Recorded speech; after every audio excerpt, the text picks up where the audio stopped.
요한복음 4장 5절에서 10절까지 말씀입니다. 찾으셨으면 우리 함께 읽으려고 합니다. 요한복음 4장 5절에서 10절까지 말씀.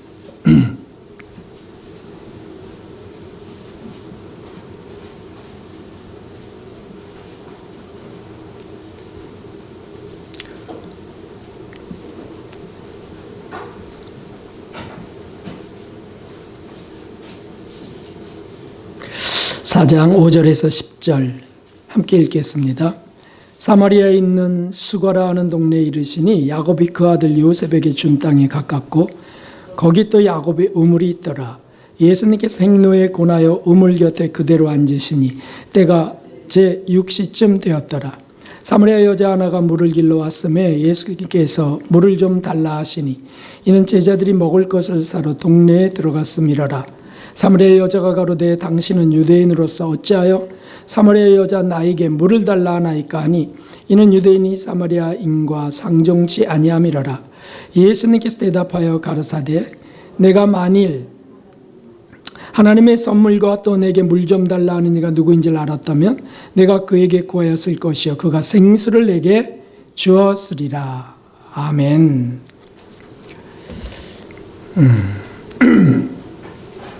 하나님의 풍성한 은혜가 오늘 함께 하신 모든 분들에게 넘치도록 부어지시길 주님의 이름으로 축원합니다.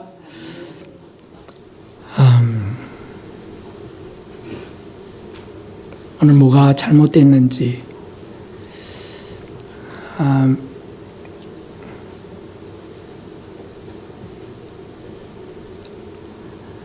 목사님이 그 하스파 좀 틀어주셔야 되겠어요.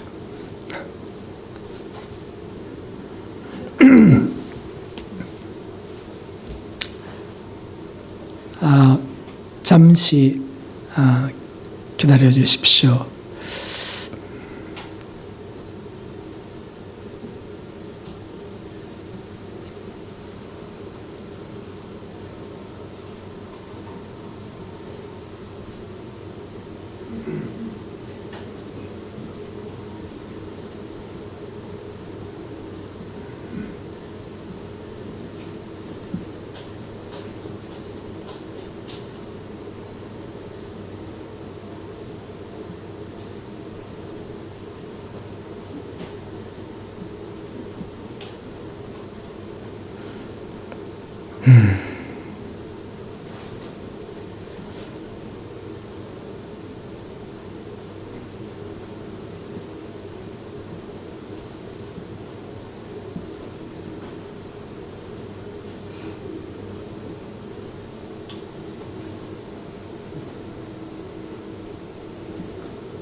죄송합니다.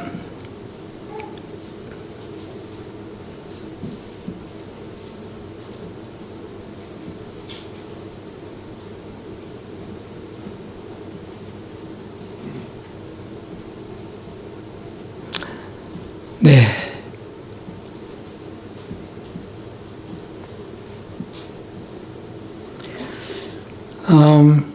저의 부끄러움을 고백해야 되기 때문에 더 하나님께서 더 낮추시고 더 초라해지게 하신 뜻이 계시다. 지금 그런 생각이 들었습니다. 여러분 다시 한번 당신을 축복합니다. 인사하겠습니다. 서로 당신을 축복합니다. 네. 로또 복권에 대해서 잘 아시죠? 로또에 당첨될 확률은 840만 분의 1이라고 합니다. 벼락 맞을 확률은 얼마나 될까요? 살면서 벼락 맞을 확률은 50만 분의 1이라고 합니다. 그러므로 로또에 당첨될 확률은 17배나 적습니다.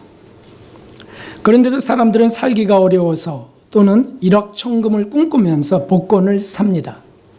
참 얼마나 황당한 일이겠어요. 그런데 지난주에 제가 두 가지 특별한 경험을 한 것 중에 하나가 로또를 한 장 살려야 했다는 겁니다. 하나는 선생님 묘소에서 기도를 하고 돌아오는 국도변에 있는 광천 토굴새우젓 그 마을을 지나면서 제가 많은 묵상을 하며 은혜를 크게 받았어요.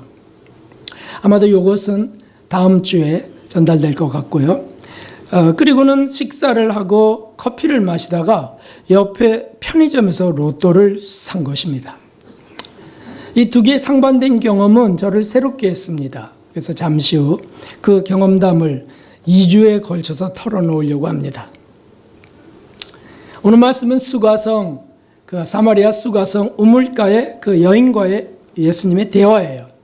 얼마 전에 우리는 이 본문을 통해서 남편이 여러 명인 사람들이라는 말씀으로 남편에 초점을 두어서 우리가 은혜를 받았었습니다. 기억나시죠? 오늘은 선물에 초점을 두어서 은혜를 받으려고 합니다.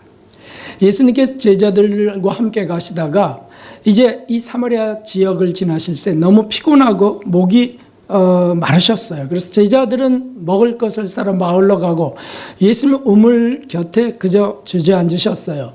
물길로 온 여인에게 물을 한 잔 좀 달라고 하셨습니다. 그 여인이 바로 남편이 5이나 있었고 지금 있는 자도 남편이 아닌, 사실 그 남편이라는 자도 남편이 아닌 사람들이었어요. 한마디로 사는 게 정말 피곤하고 고달픈 여인이고 혼자서는 살 수 없고 무슨 연고인지 자주 동고남을 바꾸게 된 참으로 가엾은 여인이었습니다. 예수님이 이 여인이 불쌍해서 그녀를 구원하려고 사랑의 대화를 시작하신 것이 오늘 말씀입니다. 그런데 주님은 물을 좀 달라고 하신 후에 곧이어 당신이 내가 누구인 줄 알았다면 내게 물을 달라 했을 것이야 라고 말씀하세요. 물을 달라고 하시고는 내가 누군 줄 알면 오히려 내게 물을 달라고 할 것이야. 다시 말하면 여인은 세상의 물을 길러왔고 왜 나에게 물을 달라고 하십니까? 세상의 물에 대한 얘기를 하지만 예수님은 영적인 물, 영원히 목마르지 않는 생수에 대한 말씀을 이제 시작하시는 겁니다. 그런데 그때 예수님은 바로 선물에 대한 말씀을 하신 겁니다. 선물. 10절에 이것은 세상이 줄 수 없는 하나님의 선물이에요. 하나님의 선물. 그래서 오늘 세상이 주는 선물과 대비해서 세상이 줄 수 없는 하나님의 선물이 무엇인지 이제 2주에 걸쳐서 찾아갑니다. 우리가 먼저 궁금해하시고 당연히 궁금해하시겠죠. 우리 목사님 정신 나가셨나? 어찌 된 일이야? 하는 것을 밝히려고 합니다.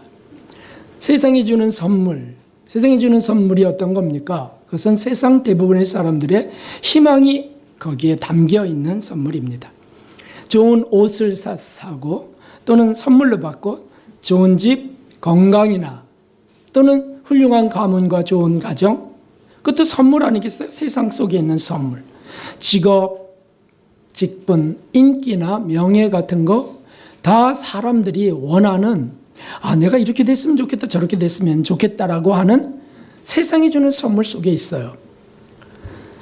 그 중에 사람들을 제일 흥분시키는 게 있는데 그게 뭘까요? 뭐니 해도 머니죠. 최고의 인기는 바로 로또입니다. 제가 깜짝 놀랐어요. 국도변을 오는데 그냥 큰 그 광고판들이 길변에 오는 동안 계속 있어요. 그게 뭐냐면 로또였습니다. 살기가 팍팍해졌던 지난해 일평균 판매량이 약 1298만 건이랍니다. 1300만 건 정도가 하루에 판매되는 거예요. 하루에. 매일 그것을 돈으로 환산하면 130억 원 정도가 됩니다. 그러니까 엄청난 사업인 거예요. 매일 130억 원어치를 파는 거예요. 수고비 별로 안 들어가요. 인쇄하면 끝나는 거 아닙니까? 사람들은 이 로또를 사고 인생 역전의 유행수를 꿈꿉니다. 아까 웃으셨던 분들은 다 경험이 있었던 분들이지 않을까, 이렇게 제가 한번 생각해 봤습니다. 그럴듯한 명분들이 있어요. 로또를 살 때. 그것 때문에 일주일을 행복하게 보냅니다. 라든지. 또는 좋은 의도들도 있습니다. 착한 일 하고 싶다고. 제가 왜 갑자기 로또를 사게 됐을까요? 제가 커피를 이제 커피점에 들어가서 테이크아웃으로만 살 수 있어요. 그래서 사는데 카페 그 주인이 하소연을 좀 하게 된 걸 들었습니다. 너무 힘들다는 거예요, 지금. 살기가.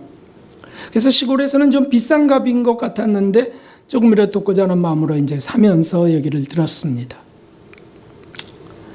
그리고는 나와서 그 벤치에 앉아서 고기는 괜찮다 그러더라고요. 먹을 수 있다고. 벤치에 나와서 마시면서 참 어려운 그 나라 사정이나 또 자연이 연결되죠. 저는 목사니까. 어렵고 힘든 교회들의 현실들이 떠올랐어요. 벤치에 앉아 마시다가 이렇게 고개를 돌렸더니 거기 바로 편의점과 로또 큰 광고판이 거기도 또 있었습니다. 그래서 제가 잠시 기도를 했습니다. 하나님, 제게 로또 좀 주시면 안 될까요? 만일 주시면 저는 그냥 지금과 똑같은 생활을 하고요. 이거 확실합니다. 그 돈을 교회들을 돕는 일에만, 좋은 일에만 쓸게요. 제가 그렇게 하나 안 하나 한번 시험해 보세요. 근데 묵묵무답이셨어요. 아무런 감동도 일어나지 않아요. 다시 또 기도했습니다. 하나님, 욕심스럽게 되어서 망하는 사람들이 받는 것보다 제가 받으면 소리 소문 없이 정말 잘 쓸 수 있을 텐데요. 역시 아무 말씀도 없으셨습니다. 그래서 그냥 좀 장난스러운 마음으로 들어갔습니다. 그 카드를 냈더니 이상하게 쳐다보면서 카드는 안 받는다는 거, 현금만 된답니다. 요새 누가 현금 갖고 다니냐고 그러고 나왔습니다. 그리고는 아내에게 돈 좀 있습니까? 그래서 2,000원, 지갑에서 2,000원 있다고 그래. 그거 꺼내줬습니다. 그래서 들어갔어요. 2,000원 갖고. 그럼 한 2장 정도 사겠지. 웃는 분들은 경험 있는 분들이라니까요. 그래서 2,000원을 내면서 달라고 하니까 점주가 눈을 동그랗게 뜨더니 5,000원인데요?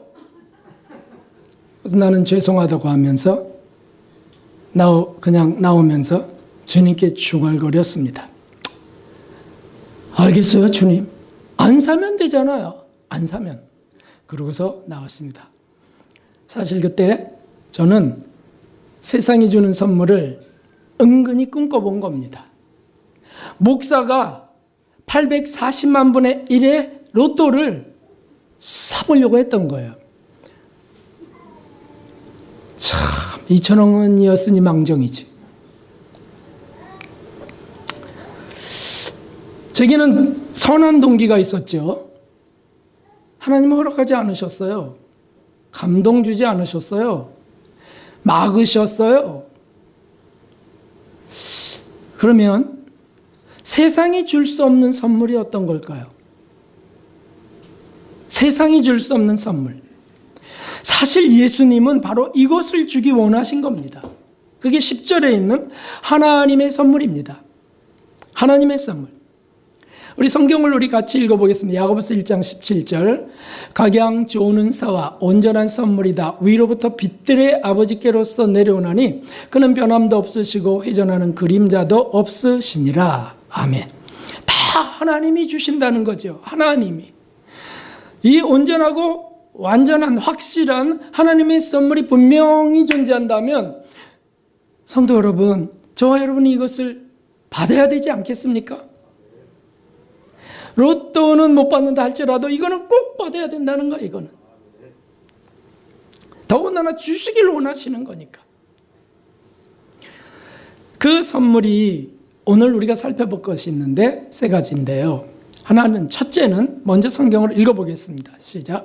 너희가 그 은혜를 인하여 믿음으로 말미암아 구원을 얻었나니 이것이 너희에게서 난 것이 아니고 하나님의 선물이라. 아멘. 하나님의 선물 첫 번째는 믿음으로 인한 구원입니다. 할렐루야. 죄로부터의 구원을 말합니다. 성도 여러분, 로또 10번 당첨되어도 지옥에 떨어지면 어떡할까요? 부자로 살아도 건강하게 100세, 110세까지 천수를 누려도 지옥에 떨어지면 어떡할까요? 아무리 행복을 다 가졌어도 죽어 지옥으로 간다면 누가 그것을 원해야 될까요? 분명히 말씀하셨습니다. 한번 죽는 것을 사람에게 정하신 것이요 그 후에는 심판이 있으리라. 죽으면 누구든지 반드시 심판을 받게 되어 있습니다. 또 있습니다. 로마서 14장 10절 같이 읽어보세요. 내가 어찌하여 내 형제를 판단하느냐 어찌하여 내 형제를 업신여기느냐 우리가 다 하나님의 심판대 앞에 서리라. 아멘. 죽으면 그리스도인들조차 몽땅 다 심판대 앞으로 나아간다. 우리가 다. 그래서 거기서 심판을 받고 구원받지 못한 사람, 믿음으로 인한 구원을 받지 못한, 그 선물을 받지 못한 사람은 지옥으로 갈 수밖에 없어요.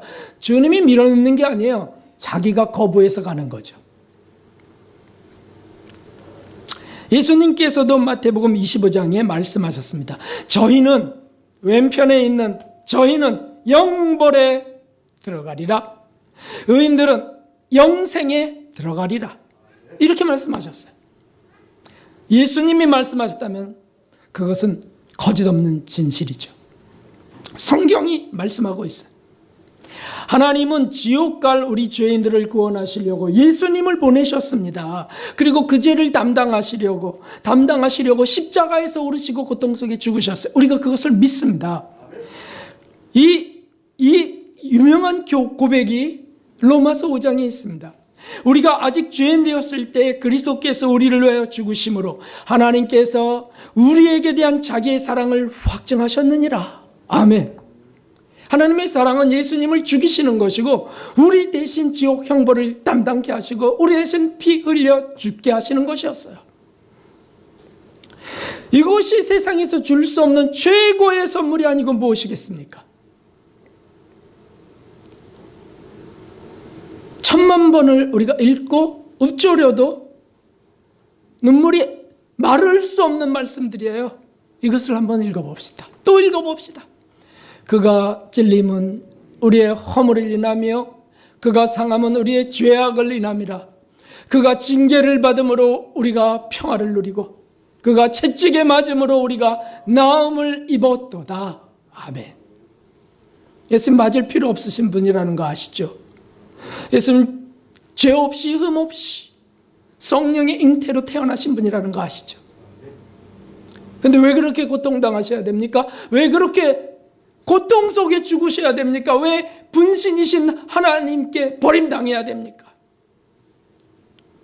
우리의 구원을 위하여 우리에게 세상이 줄 수 없는 최고의 선물을 주시기 위하여 그렇게 겪으신 겁니다. 세상에 이보다 더 좋은 선물은 있을 수 없습니다. 누가 이 귀한 선물을 누가 줄 수 있겠습니까?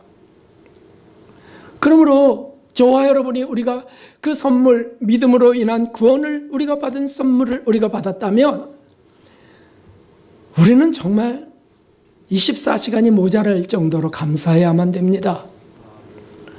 숨 쉴 때마다 감사해야 되고요. 무슨 일이 생겨도 감사해야 되고요. 그래도 나는 구원받았으니까. 그래도 나는 예수님이 구주가 되셨으니까. 다 가정이 깨지고 망하고 다 엎어지고 쓰러지고 완전히 이제 끝난 것 같을 때에도 선물은 내 속에 있는 거예요. 선물은 은혜가 받은 거란 말이죠. 그곳으로 우리가 천국 가는 거지. 이 세상이 다 망해도 우리는 천국 가는 거다. 얼마나 감사해야 되겠습니까, 여러분? 그리고 두 번째 감사가 있습니다. 두 번째 선물이 있습니다. 이제 이것을 읽어보겠습니다. 베드로가 가로되 너희가 회개하여 각각 예수 그리스도의 이름으로 세례를 받고 죄 사함을 얻으라. 그리하면 성령을 선물로 받으리라. 아멘. 두 번째 선물은 성령 하나님이십니다. 우리가 교회로 나오고 신앙생활을 시작하면 놀랍게도 약속된 또 하나의 선물이 주어져요. 구원받은 우리 놀라운 또 하나의 선물이 주어진다고요. 그게 뭐냐면 성령이라고 기록하고 계세요. 이 성령님은 예수님이 십자가에 죽고 부활하셔서 승천하신 뒤에 천국으로 올라가신 뒤 보내주신 보혜사세요. 보혜사. 자, 우리 읽어보겠습니다. 내가 아버지께 구하겠으니 그가 또 다른 보혜사를 너에게 주사 영원토록 너희와 함께 있게 하시리라. 아멘. 또 다른 보혜사를 보내줄 것이다. 그리고 이 보혜사는 곧 아버지께서 내 이름으로 보내실 성령, 그가 너에게 모든 것을 가르치시고 내가 너에게 말한 모든 것을 생각나게 하시리라. 아멘. 이 보혜사는 이런 뜻이에요. 은혜로운 선물을 베푸는 스승, 돕는 자, 변호자, 조언자, 위로자, 그런 의미를 갖고 있어요. 파라클리토스라고 하는 그 헬라어가. 그래서 카운슬러, 영어 번역은 카운슬러, 컴포터, 우리를 편안하게 하고 우리를 위로하게 하고 우리를 상담하시고 가깝게 정말 우리의 아픔을 같이 느끼면서 그런 분이 성령님이시라는 거예요. 이 성령님은 우리 삶을 돕습니다. 때로는 위로하시고요, 지혜도 주시고 능력도 주세요.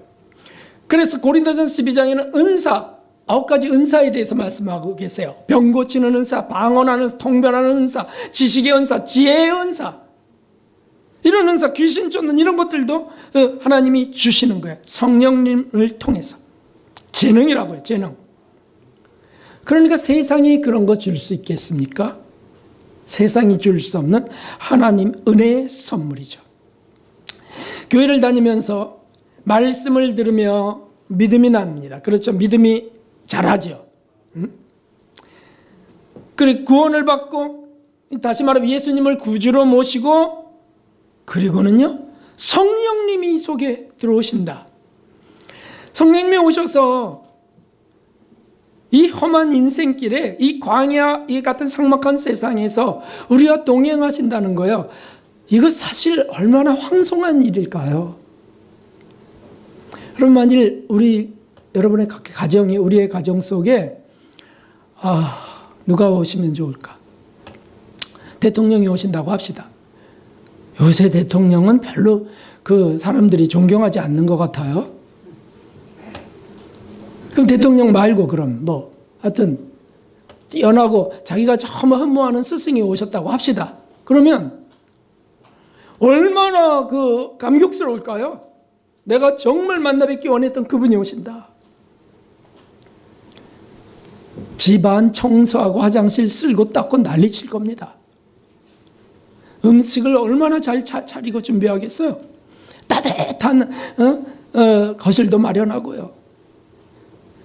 없어질 사람에게는 난리를 치면서 안 없어질, 어디든 우리와 함께 가시는, 어떤 고난의 장소든 어떤 외로움의 장소든 어떤 고통의 장소든 함께 가시는 성령님을 우리에게 주셨다고 한다면 우리가 얼마나 더 감사해야 되겠냐. 얼마나 더.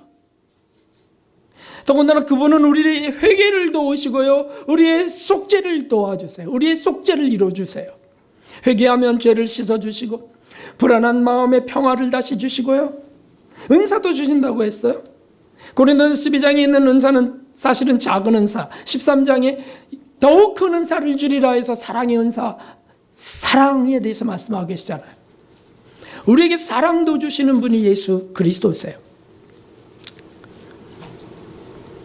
우리가 그분을 부인하지 않는다면, 거부하지 않는다면 그분은 우리를 버리지 않으십니다. 놀라운 사실은 이분은 영이시기 때문에 우리 영혼 속에 거하시면 어디든 함께 가신다는 거예요. 감옥이든 병실이든 비참하게 죽어가는 그 사건의 현장 속에든 성령님 함께 하신다는 거죠. 할렐루야, 할렐루야. 이분이 우리 속에 계세요. 확인이 안 되시나요? 너무 홀로 내버려 두셔서 확인이 안 되는 겁니다. 제가 그랬지 않았습니까? 제가 일하고 목회하고 하면서 성령님과 함께한다고 믿었지만은 그분을 의지하며 그분과 별로 교통하려고는 안 했던 것 같아요. 그저 회개 기도할 때나 뭐 좀 진지하게 할 때나 좀 했지 24시간 중에서 거의 대부분은 별로 관계없이 사는 거, 관계없이 일하고요, 관계없이 설교 준비하고요. 성령님이 여기 계신데, 분명히 계신데 어디 계십니까? 어디 느껴지지가 않고 감지가 안 됩니다. 오늘날 그리스도인들의 현실입니다.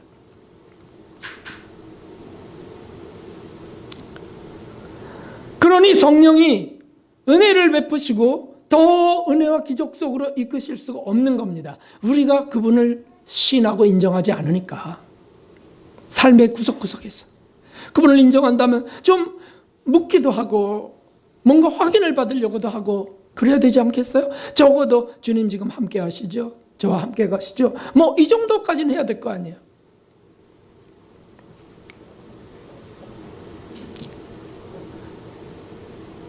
성도 여러분, 세상 천지에 이런 놀라운 선물을 어디서 발견하고 누구에게 받을 수 있겠습니까? 우리가 그분께 귀 기울이면 놀라운 일들이 일어나는 겁니다. 정말 놀라워요. 뭐 음성을 듣는다, 뭐 은사 중에 하나지만 그런 것만이 아닙니다. 결코 지루하거나 외롭지 않는, 어디 가든 무슨 사건 앞에서든 그분이 함께하는 평강, 그분이 함께하는 위로가 있습니다. 그리고 너무 좋은 것은 스마트폰 같은 거 최신 기기로 새로운 게 개발됐다면 그 귀를 다들 우리 사람들이 기울여요. 그래서 더 잃어버리지 않게 더 우리 몸 어딘가에 내가 신경 안 써도 목에도 걸고 막 그러잖아요. 목에도.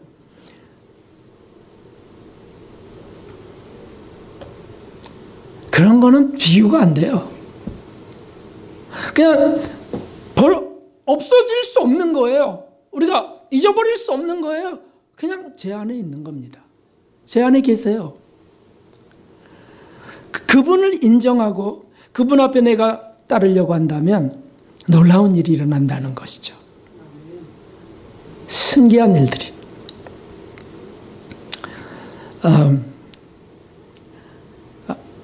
언제나 대화할 수 있는 그분은 우리처럼 떠나버리지 않습니다.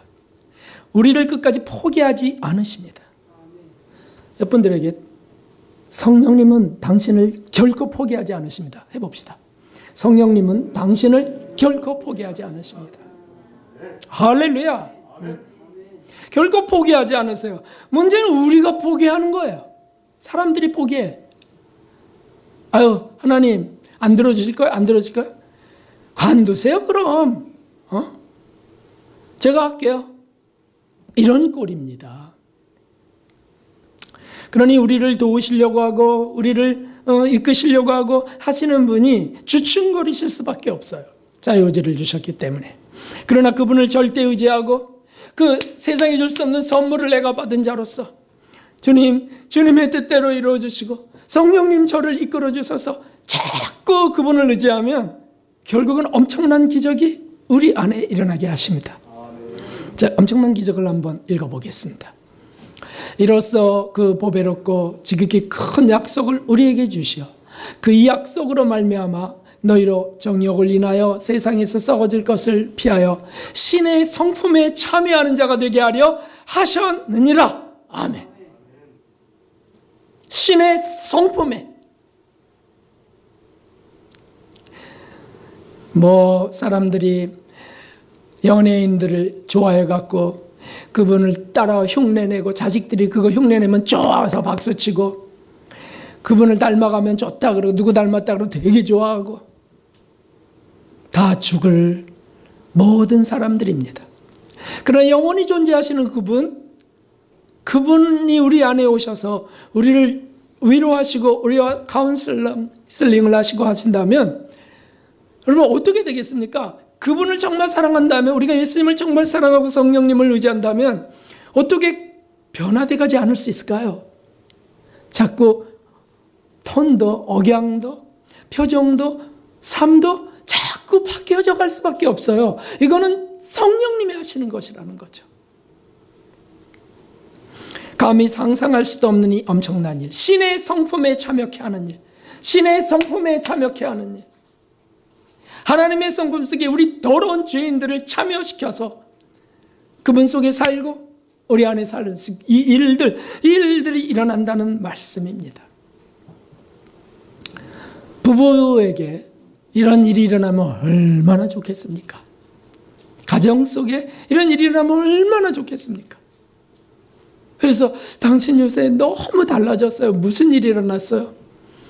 성령님을 의지하기 시작하니까 이제 별로 하고 싶지 않은, 별로 좋지 않은 말을 하고 싶지 않더라고. 제가 점점 깨달아가고 있는 게 우리가 나쁜 짓을 하면 주님이 아파하신다는 거예요.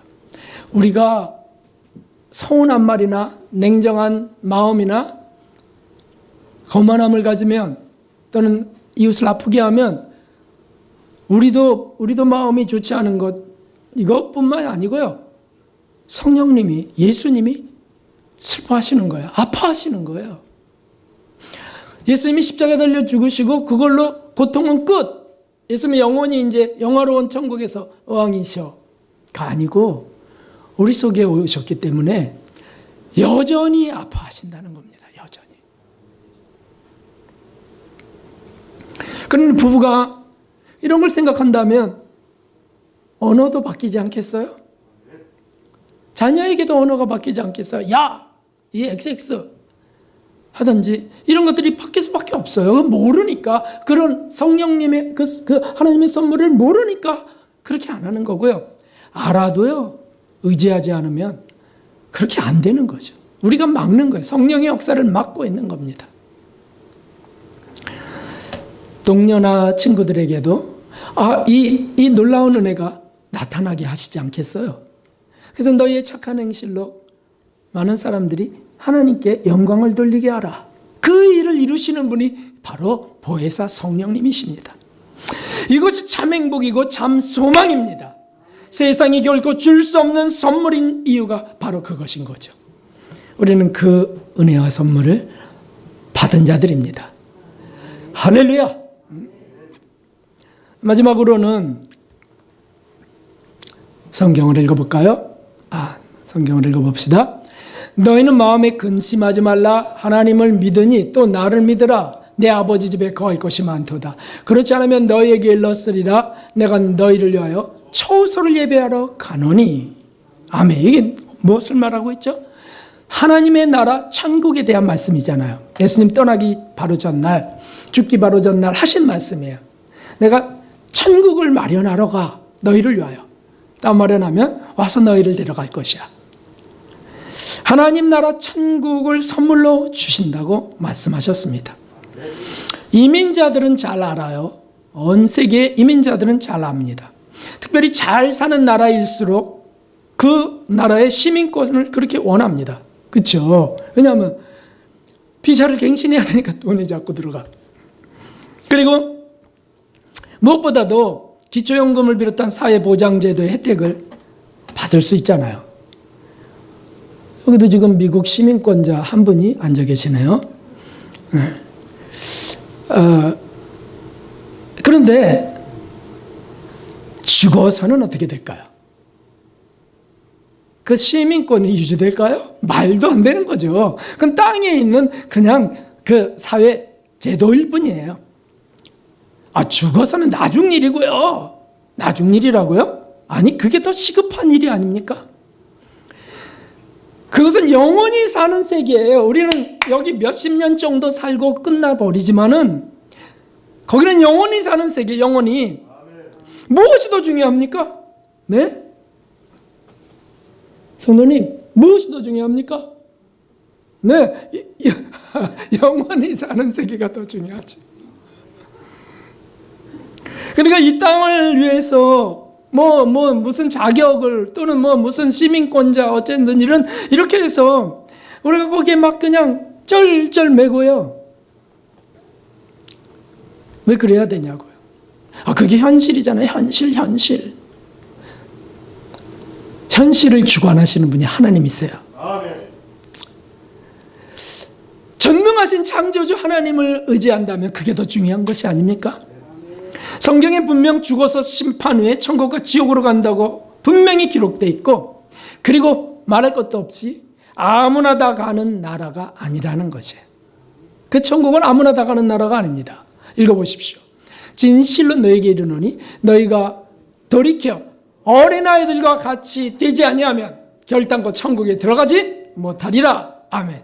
이 말씀은 하나님 앞에 순수함, 겸손을 의미합니다. 어린아이처럼, 어린아이가 그 사회악에 물들지 않을 때는 그 순수성, 또 어린아이는 겸손하죠. 뭐 힘이 적고 할 게 없으니까 의지할 수밖에 없고요. 그런 걸 말하는 거예요.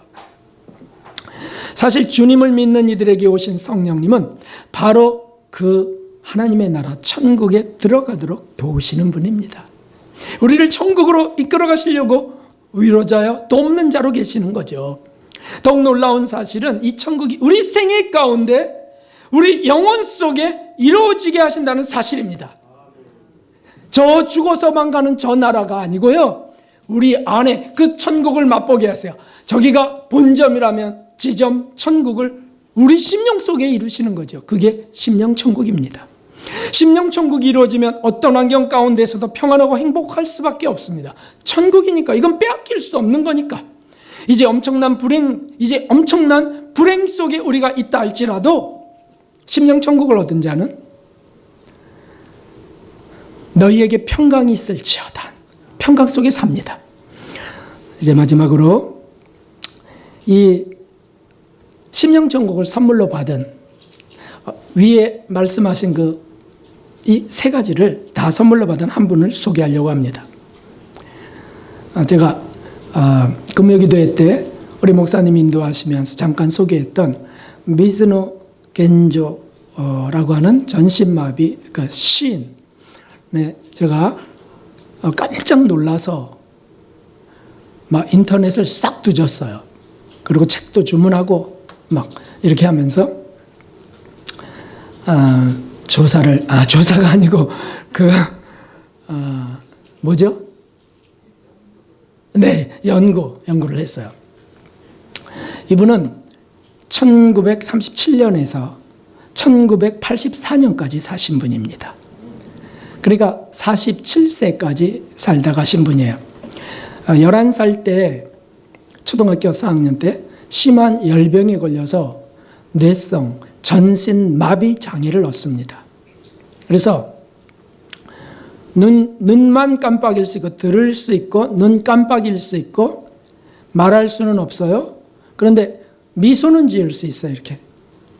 이렇게 미소는 지을 수 있어요. 나머지는 모두 마비돼 버렸어요. 손, 발, 몽땅 다.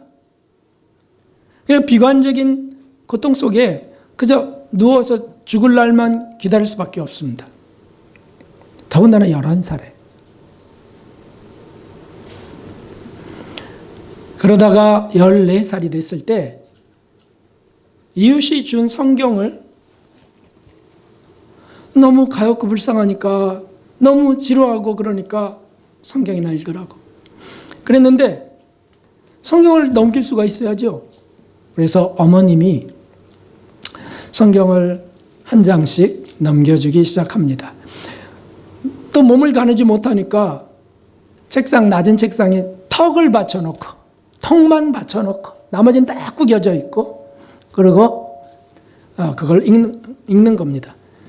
그래서 그 미즈노가 눈을 깜빡이면 한 장을 넘기는 겁니다. 그러다가 어머니가 뭐 딴 생각하거나 뭐 졸거나 그러면 안 넘어가는 거예요. 그러니까 어떡하냐면 계속 읽은 장을 또 읽고 그거밖에 할 수가 없는 거예요. 암만 눈 깜빡거려도 안 넘어가니까 성경을 또 읽고 그러다가 드디어 그리스도인이 되는 겁니다. 성경을 읽다 보니까 예수님이 누구고 성령님이 누구시고 천국이 있다는 사실을 알면서 너무 기뻐지는 겁니다. 이 땅에서의 나의 고통은 요 잠깐의 순간이고 영원한 것들이 하나님의 선물로 준비되어 있구나. 나도 그런 선물 받고 싶어요. 소원을 아뢰고 놀랍게 모든 천지 만물을 다 살피시는 하나님이 그를 들으셨어요. 그래서 그분 속에 찾아오세요. 구원돼 버립니다. 그리고 18세부터 눈으로 시를 쓰기 시작했습니다. 어떻게 시를 써요? 깜빡이면 글자 하나를 맞춰서 어머니가 보고 있다가 알파벳처럼 쭉 있잖아요. 히라가나가 있으면 그거 딱 보면서 활자 맞추듯이 해가면서 눈 깜빡이면 그거, 그 다음 받침 뭐 깜빡이면 이렇게. 그렇게 해서 시를 한 문장 쓰는데 며칠이 걸리기도 하고요. 처음에는 그걸 못 찾으니까. 그 어머님의 헌신적인 도움으로 시를 쓰기 시작합니다. 첫 시집이 나오는데 그게 어떤 시집이냐면 내 은혜가 내게 족하도다 시집이었습니다. 어머니와 미야오 목사님의 도움으로 또 빙점을 쓴 그 미우라 야코 아시죠? 빛은 여기에, 길은 여기에, 뭐 그런 그 유명한 그 간증집들을 만들고 그 신앙 서적을 만드신 분이에요. 미우라 야코. 그분의 도움으로 시집이 나오게 됩니다. 그런데 첫 시집이 나오고 바로 얼마 뒤에 어머니가 돌아가세요. 그렇게 도우셨다. 그러면 이제 끝난 거 아닌가요? 그런데 재수 씨가 또 그 일을 이어서 돕습니다. 결국 47세까지 살게 되시는데, 그러니까 36년간 전신마비 장애와 하나님이 주시는 특별한 은혜 속에 살아가신 분입니다. 연단만 계속되지 않겠어요? 이긴 자가 분명합니다. 그리고 그 시 속에 그 내용을 제가 찾을 수 있어서 너무 기뻤습니다. 그래서 4권의 시집을 쓰는데 그 중에 그것을 다 모아갖고 시선집으로 뽑아서 감사는 밥이다. 감사는 밥이다. 이런 시선집을 냈습니다. 미우라 야코는 이 시집에 대해서 이렇게 말했습니다. 지금 여기 탄생한 미즈노의 시가집을 나는 어떤 말로 소개하면 좋을까? 세상에는 많은 책이 있다. 그러나 이 책은 다르다. 완전히 다르다고 나는 외치고 싶다. 이렇게 쓰면서 내 눈은 눈물에 젖어 있다. 내 은혜가 내게 족하도다. 여러분, 제가 몇몇 개를 좀 감동되는 대로 읽어드리려고 합니다. 눈을 감으시고 이가 정말 고통 속에서 고통 속에서 말할 수도 없고 눈만 깜빡이면서 지은 이 시를 한번 음미해 보십시오. 읽기 전에 지금 들은 것, 보인 것, 마음에 느낀 것, 잊기 전에, 사라지기 전에 주의 아름다운 은혜를 찬양하는 시를 만들자.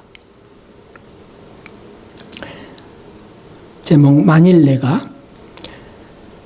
내가 괴롭지 않았더라면 하나님의 사랑을 받아들이지 않았을 것을, 만일 모든 형제자매들도 괴롭지 않았었다면 하나님의 사랑은 전해지지 않았을 것을, 만일 우리 주님이 괴롭지 않았었다면 하나님의 사랑은 나타나지 않았을 것을. 제목, 슬픔.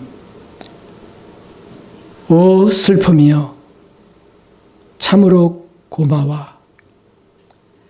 오 슬픔이여, 내가 오지 않아, 내가 강해지지 않았더라면 나는 지금 어떻게 되었을까? 슬픔이여, 슬픔이여, 내가 이 세상에서는 둘도 없는 큰 기쁨, 변하지 않는 평안을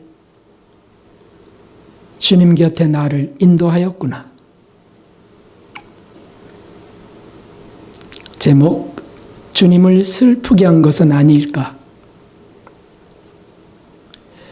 그때 그 사람에게 사랑 없는 태도나 말이 주님을 슬프게 한 것은 아닐까? 그때 그 목소리에 마음이 움직였던 생각, 소원이 주님을 슬프게 한 것은 아닐까?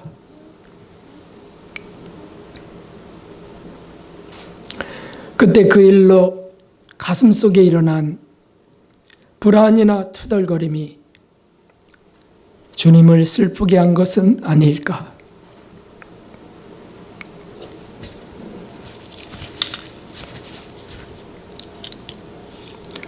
제목, 울지 마세요.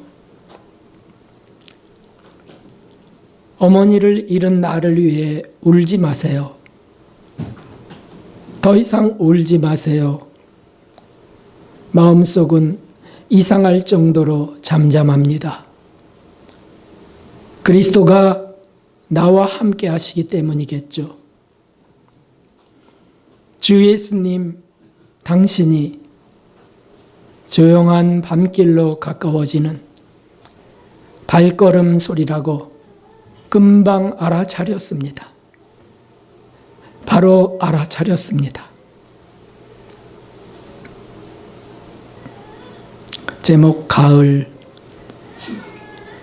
때까치는 가을 아침을 즐기며 빨간 고추 잠자리는 가을 하늘을 수놓고 코스모스는 가을 햇살을 향해 웃는다. 가을날 온화함에 둘러싸인 나는 하나님의 은혜를 기뻐한다. 제목, 희망을 갖고. 작은 유리창에서 사랑으로 밝게 살자고 말하듯 지저귀는 나뭇가지의 작은 새가 부족해도 사랑으로 밝게 살자고. 작은 유리창문에서 진심으로 즐겁게 살자고 흘러가는 하얀 구름이 부족해도 진심으로 즐겁게 살자고.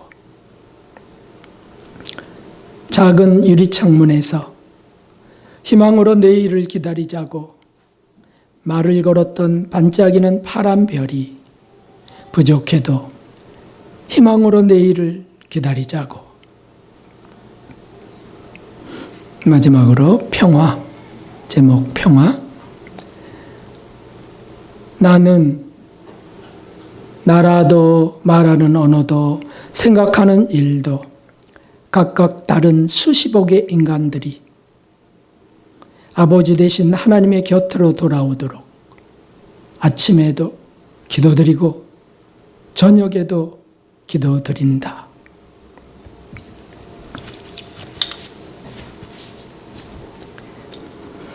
눈을 뜨시면 되겠습니다.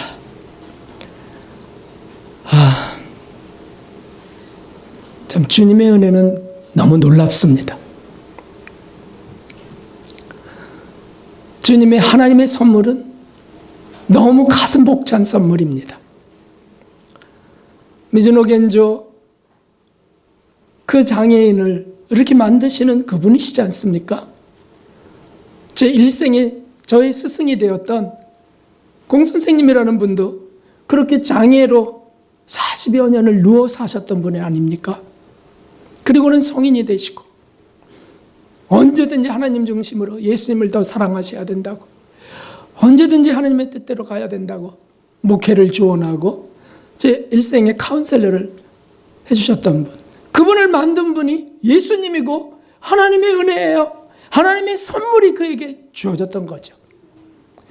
그 동일한 하나님이 우리에게 선물을 주셨습니다. 구원을 주시고 성령을 보내주시고 그리고 하나님 나라를 약속하신 겁니다. 뭐가 부족하겠습니까, 여러분?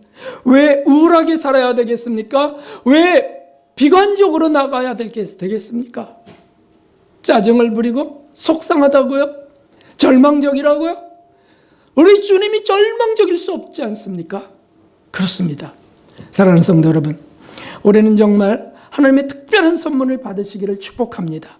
삶이 아무리 힘들고 지치고 고난이 깊을 때 믿음으로 구원되는 선물을 받았고 은사와 사랑을 선물로 받았습니다. 그 성령님을, 그리고 하나님 나라 천국을 우리 심령 속에 선물로 받은 생애 가장 복된 해가 되시기를 주님의 이름으로 축원합니다. 456장 찬송 드리겠습니다.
아멘.